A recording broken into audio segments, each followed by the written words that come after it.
camarades syndicalistes, mesdames et messieurs, tout protocole confondu, honorables invités.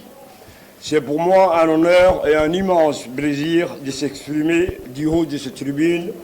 pour vous transmettre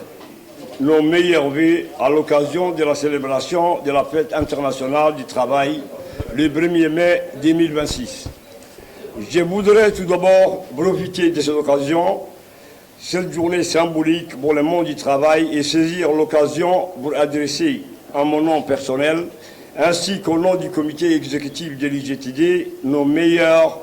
vœux de succès, de bonheur, de santé et de prospérité à l'endroit de toute la masse laborieuse djiboutienne et l'ensemble du peuple djiboutien sans distinction. Chers camarades, mesdames et messieurs, en tant que centrale syndicale, l'IGTD tient à adresser ses vives et sincères félicitations au président de la République pour sa brillante réélection et forme le vœu pour qu'Allah puisse le guider et soutenir dans l'accomplissement de sa fonction. Nous saluons objectivement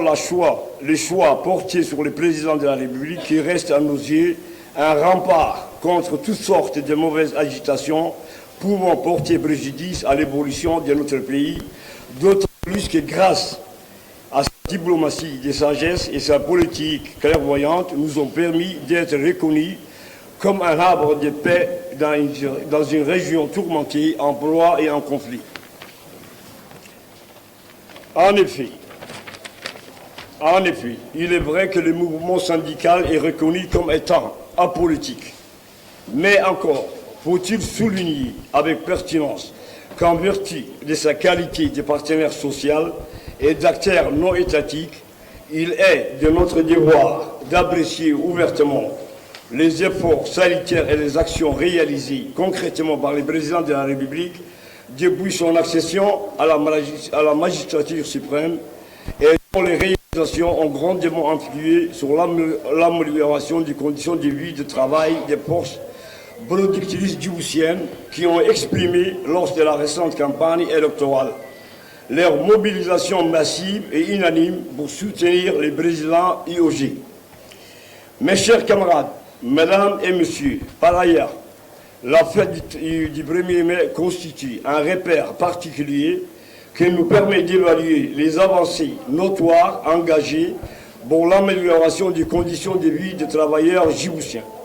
C'est aussi une occasion annuelle qui nous permet, en tant que représentants des travailleurs, de faire le bilan de ce qui n'a pas abouti et ce qui nécessite d'être entrepris au niveau du monde du travail. C'est bon. Je voudrais souligner que pour ce qui est de la promotion de l'emploi, il est judicieux à ce que les entreprises publiques comme privées redoublent d'efficacité pour créer le maximum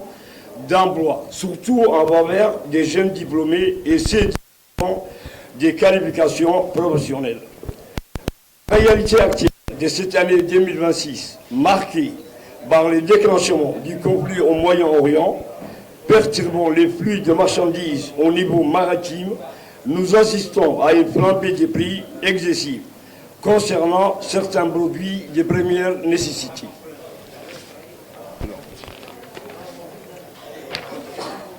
En tant que partenaire social du premier plan, nous attirons sur l'attention des autorités publiques compétentes de combattre ces pratiques inflationnistes afin de protéger les ménages de tout prix excessive et exagérée. Nous dénonçons catégoriquement et énergiquement les agissements de certains employeurs reconnus pour leurs méthodes archaïques basées sur l'harcèlement professionnel et les actes d'intimidation à l'égard de leurs employés, notamment les cadres syndicaux, ce qui entrave l'exercice plein de la fonction de représentation et de défense des salariés. Les cas de certains employeurs qui font preuve d'une dérive et déroute brutale pour son ingérence délibérée dans le processus électoral du syndicat constituent une situation qui mérite d'être citée publiquement, tout en attirant l'attention des autorités compétentes de réagir face à de telles bavures qui freinent la liberté syndicale, le droit de négociation le libre choix des représentants syndicaux. Nous condamnons avec fermeté toute forme d'abus ou de menaces pouvant être provoquées par de tels agissements déloyaux et violant les dispositions réglementaires en vigueur ainsi que les normes et principes fondamentaux du droit du travail. Dans le chapitre concernant les cas des travailleurs étrangers, les constats laissent démontrer que certains employeurs favorisent l'emploi de la main-d'œuvre étrangère au détriment des Djiboutiens, qui pourtant sont mieux qualifiés sur certains postes de travail. Ce genre de pratique décourageante doit être combattu et anéanti avec fermeté et rigueur pour donner à nos jeunes l'opportunité d'obtenir un emploi décent correspondant à leur profil professionnel. Par ailleurs, il m'appartient d'évoquer que depuis 2011, aucune mesure visant à revaloriser les barèmes des salaires nationaux n'a été mise en vigueur. Le constat étant que la vie devient de plus en plus chère et que les salaires restent stagnés, ce qui met en relief un déséquilibre affectant particulièrement les travailleurs de bas salaire. À cette fin, nous lançons un appel au gouvernement pour que soit entrepris une réforme visant à réajuster l'équilibre entre les salaires et le coût de la vie.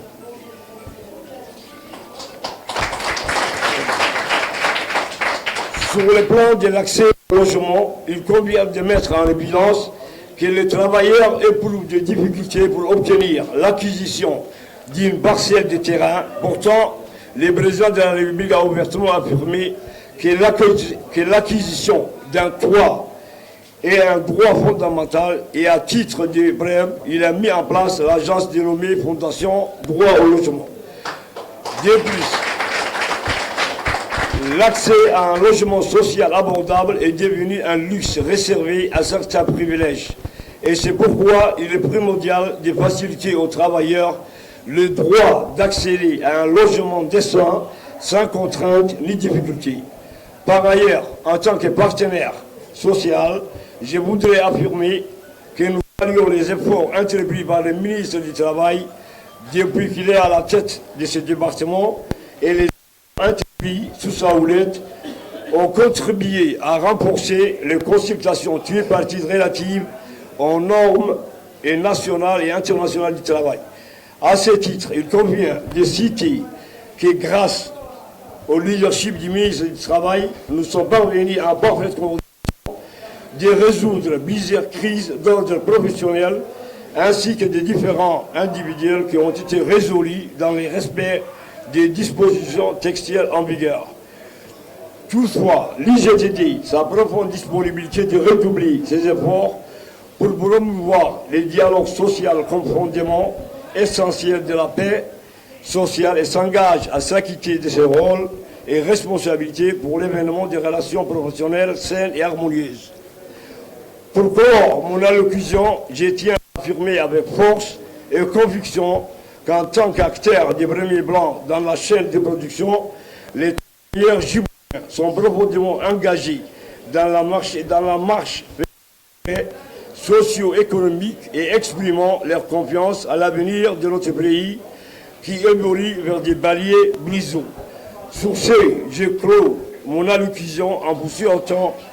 bonne fête du travail. Je vous remercie de votre bienveillante attention. Merci.